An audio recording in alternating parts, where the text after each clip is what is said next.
அவனுக்கும் நிறைய பணங்கள் இருக்கு, நிறைய தொடர்புகள் இருக்கு.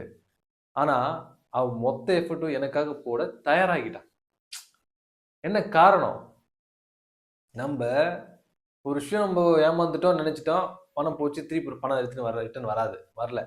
ஏதோ நல்ல காரியத்துக்காக வந்து நம்ம அவன் நம்பி நம்ம பணம் கொடுத்தோம். ஏமாற்றப்பட்டவங்க அனைத்துக்கும் எல்லாருக்கும் சேர்த்து சொல்றேன். ஏதோ ஒரு நல்ல விஷயத்த கேட்கறான், நம்ம அவங்க உதவிக்காக நம்ம கொடுத்துருக்கோம். பட் அவங்க ஏமாத்திட்டாங்க அப்படின்னு நினைக்கிறோம் இல்லையா? பட் நான் எந்த ஒரு பலனும் எதிர்பார்க்காம நான் செஞ்ச ஒரு விஷயம் இருக்கு இல்லையா? நான் அதை விட்டுட்டோம், விட்டுட்டோம். அது ரிட்டர்ன் வராது, அவ்வளோதான், முடிஞ்சு போச்சு. ஆனா அந்த நன்றியை மனசுல வச்சுக்கிட்டு அதோட பல மடங்கு பெரிய பெரிய விஷயத்த வந்து உருவாக்கி கொடுக்குறான் இல்லையா? ஸோ அதுதான் இந்த யூனிவர்ஸுடைய பவர். ஸோ இந்த நபர் ஒரு நாணயமானவனா இருக்கிறான், அதனால நம்ம திரும்ப பண்றான்னு வச்சுக்கங்களேன். மற்றவங்க யாரும் பண்ணலைங்க. ஏங்க நீ சொல்றத வந்து பண்றாருங்க, அவர் மனுஷன் நல்லவனா இருக்காப்புல, திரும்ப பண்றாப்புல.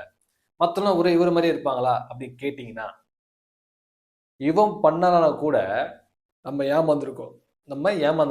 ஆனா நம்ம ஏமாந்த மனுஷன் இவர் பண்ணலாம் கூட, இந்த யூனிவர்ஸ் என்ன பண்ணுனா, இதை காட்டிலும் நம்மளுக்கு நடந்த சூழ்நிலை மாதிரியே இன்னொரு இடத்துலயும் நடந்திருக்கும்.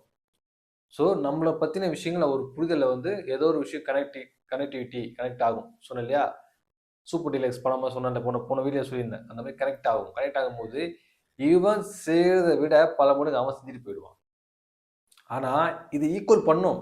நம்ம என்ன ஏமாற்றப்பட்டாலும் சரி, அது எந்த விஷயத்த சார்ந்து இருந்தாலும் சரி, அதை ஈக்குவல் பண்ணிவிடும்.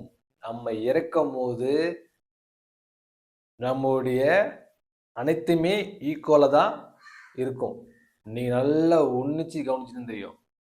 நீங்க லைஃப்ல எத அனுபவிச்சாலும் அதுக்கு ஈக்குவலா ஒரு விஷயம் வந்து உங்களை திருப்திப்படுத்தும். ஒரு இடத்துல உங்களை துக்கப்படுத்துதுன்னா இன்னொருத்தர் உங்களை திருப்திப்படுத்தும். ஸோ இந்த நபர் என்னை ஏமாத்துவார்னு நினைச்சேன், ஏமாத்திட்டான்னு கன்ஃபார்ம் பண்ணிட்டேன். நம்மள ஐஸ் வைக்கிறான்னு நினைச்சேன். நான் வந்து எந்த ஒரு பலனை எதிர்பார்க்காம சரி பையனுக்காக கேட்கறான், படிப்பு சொல்ல கேட்கறான். சரி எல்லா பசங்களும் ஸ்கூலுக்கு போறாங்க, இந்த பையன் வீட்டில் இருப்பான் அப்படின்னு சொல்லும்போது எனக்கு வருத்தமா இருந்தது. கொடுத்துட்டேன். நான் மறந்துட்டேன். அப்புறம் நம்பரே நம்ம வந்து என்னன்னா டெலிட் பண்ணிட்டேன். நம்பரை சேவ் பண்ணல. ஆனா நான் யாரெல்லாம் செய்வானுச்சோ அவன் செய்யல. இவன் பாருங்க கொண்டு செஞ்சுட்டான். எனக்கு வேற மாதிரி விஷயத்த உருவாக்கி கொடுக்குறான். அவனால ஒரு ஒரு ப்ராஜெக்ட் உருவாக்குற அளவுக்கு கிடைக்குது. அதாவதுங்க, நல்ல இதை பத்தி கவலைப்படாதீங்க. நல்லதே நடக்கும். சரிங்களா? ஏமாற்றப்பட்டுட்டோம் வருத்தப்பட வேண்டாம். சரிங்களா? அது எல்லாமே ஒரு சூழ்நிலை. கவலைப்படாம இருங்க. கண்டிப்பா உங்களுக்கானது உங்களை தேடி வரும். உங்களுக்கு கொடுத்த பணம்